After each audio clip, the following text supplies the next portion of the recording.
What if I told you that every struggle, every setback, every moment you thought you couldn't go on was preparing you for something greater? My name is Dr. Tavala, and today I'm sharing my story. This isn't just about being a doctor or overcoming challenges. It's about discovering that strength within, realizing the importance of mental well-being, and taking those small steps in order to achieve incredible transformation. If you've ever felt like the weight of the world was too much to bear, or that failure was the end of the road for you, or that you were alone in your struggles, then this video is for you. Grab your tea and relax. Come join me on a journey of resilience, growth, and hope. But before we delve in, just know that there are no tricks or flashy hooks, because the focus of the content is on the story I'd like to share. It's about real, genuine connection.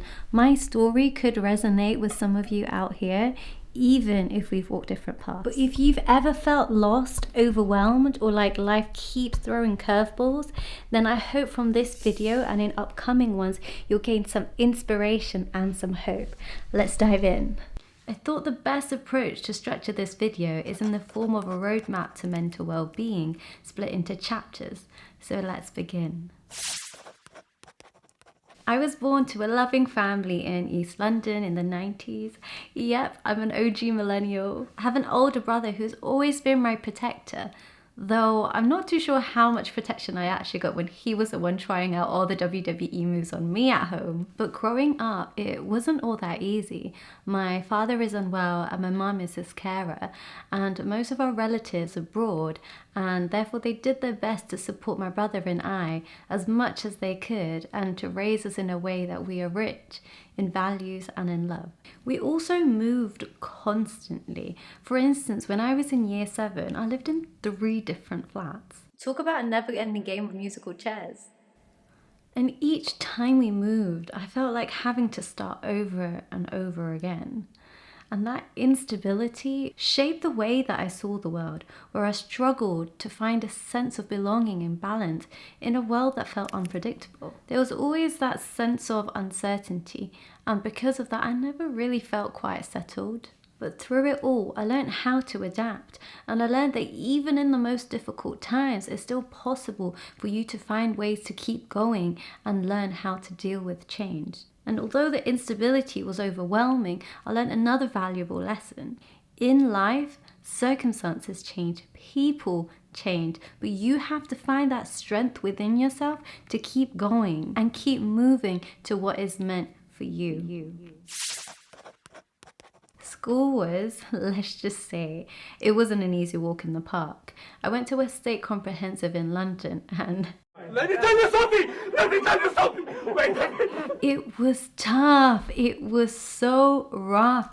Honestly, it was terrifying every single day. Me smiling is a real trauma response. I would walk home with a pit in my stomach, the fear of being jumped, fear of being robbed. Yeah, I was actually robbed from my Mackenzie bag. And that fear didn't just go. I still feel it inside of me deep down, like when I'm walking back from work, when I'm just out and about. I mean, I'm not young anymore, but I'm still out here hiding my phone in my limbs. I wasn't proud of who I was back then. When I was in secondary school, I hung out with the cool kids to begin with.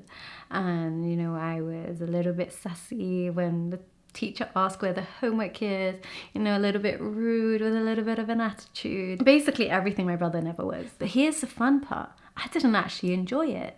The thrill of being bad, the thrill of breaking the rules here and there, I didn't actually find that satisfying at all. When I sat with myself and I thought about the things that I had said, the things that I had done, I didn't feel particularly proud of who I was. And frankly, it didn't align with the person that I wanted to be. In not doing my homework, in not attending to classes on time, and being distracted by my friends in the room instead of listening to the teacher. I didn't feel like that really aligned with my goals for the future. Then when I finally made the choice to step away from that environment and find my people where I fit in, I became the target. A long story short, I was bullied and it was so painful, even more painful than being hit in the face with a basketball deliberately. It was the kind of pain that was more insidious, the kind of pain that ate you from your core. And it wasn't even just what, it was a why. Like, what had I done to deserve such poor behavior from people that I once considered my friend? Like, what had I done? I hadn't hurt anybody that I know of, but they still tore me down. And I've done that thing in my adulthood where I've chopped off a chunk of my life and tried to put it behind me. So I don't really remember the specifics of the things that happened, but I clearly do remember how I felt, and I felt so crap. Like really, really crap. It felt like I was suffocating, like every breath was a struggle, so much that I couldn't even retaliate. It was painful, so painfully isolating. And when you're isolated, you start to see things differently. You start to see people for who they are, how they pretend to be your friend, and how they then talk about people behind your back. And in this, you realize how so many people are fake and how few are truly genuine. And I learned that the hard way. And on the topic of isolation, just to make things worse, right, I had somebody make a fake Facebook profile of me using my pictures. They were messaging girls in the area of Clapton where I didn't go to school, right, picking fights with them. So then I'm being told by people that I actually know that, oh my gosh, like this girl is really angry at you for what you said to her on Facebook. She's gonna come and bang you up at school. I'm like, girl, I'm not involved, that's not my account. Like, speak to me and we can talk about this. This person behind this fake account was even messaging romantic interest to guys that went to mosque with my brother. Like, I couldn't feel safe in my own area. So I was actually so scared that I don't know who has heard what this person has said to which boy, what this person has said to which girl. So what ended up happening is my mom will pick me up from my area and then walk me home, because in simple terms, it was not safe for me to be outside. And all that pain, it taught me something, a lesson that still echoes today. Life doesn't always turn out how we expect. It doesn't always feel fair, but the one thing that's always in your control, no matter how hard life gets, is how you respond. And I learned that your response, the way you choose to rise, can change everything. And in these tough moments, I found an escape, RuneScape. A game might seem small, but for me it was about rebuilding hope and connecting with people who enjoyed dreaming of a nicer reality and keeping away from drama, literally on the streets. To me, it felt real and I looked forward to it after school. I know even now some people might see it as, oh my gosh, you're such a loser, I used to be a gamer girl. They think I'm a loser for being a rich noob on RuneScape that used to sell my game money for IRL money. But I survived and I think I turned out okay. But really, I learned that even in the darkest moments, there are some things that you can still find that can bring you peace. And it doesn't matter what others think of it. As long as it helps you, that's what matters. Even when life feels out of control, there are still ways to find comfort and strength in the most unlikely places. Now, when I got to sixth form, things did not get easier. After our first set of exams, I started to get quite a lot of hate. People were saying things like, oh, she needs a reality check. I had people wishing failure upon me, and thanks to your dua, I did fail later down the line. But people said crazy things. Once I was blamed by a group of girls that it was my fault that they had missed their economics exam. That it was my fault that in a room of over 200 people, it was the entire school sitting a morning exam, that I didn't notice that they weren't in the exam hall. Like, on the day of an exam, am I going to be doing a head count of every single person in my classroom? All I see is a person in front of me, the back of them, and like who's at my diagonal. That's all I see, and there are people from other years next to me. Somehow it was my fault that they didn't know the time and day of their exam that was advertised so publicly. To make things worse, one girl would obsessively write about me on her Twitter. I didn't even have Twitter then. One time she wrote that if it were legal, then you would be dead. Subsequently, once this guy shouted down the corridor that I'm selfish and I only care about my education, and if I'm happy now that she doesn't have her education despite her online behavior. And then in my science classes, if I tried to help, then I was labeled Miss Know-It-All. Just felt like I couldn't win. But through it all, I did gain one friend, alhamdulillah, you know who you are. She really had my back, and to be honest, I was quite scared to be friends with her in the presence of other people in the sixth form, because she tells me how people used to come to her and tell her don't be friends with her, but whenever she would demand an explanation for why, be like, why is Amara the B word, they wouldn't have an explanation. If you think I'm two-faced, say that. If you think I have bad character, say that. If I stole something from you, say that. But the fact that you can't have an explanation for why you behave such poorly towards me, I think that just says it all, doesn't it? And for anybody who's ever been bullied or are currently being bullied, just know that you don't have to have a reason for people to bully you. I spent a lot of time alone. The pain, the pressure, it was all transforming me in ways that at that point I couldn't see. And on reflection, I think actually my mental health started showing signs of deterioration from as early as then. In fact, the friend that I mentioned had said to me, this is like a decade ago, she said, I can see you having clinical depression in 10 years' time. Girl, are you a witch? Fast forward, I didn't quite get that A star in physics I'd hoped for, but I learned something valuable. Energy can only be converted. So I converted my pain into gain in a place at medical school. So how you like that now, haters? Although I had to take a gap year to reapply because I didn't get into medical school the first time.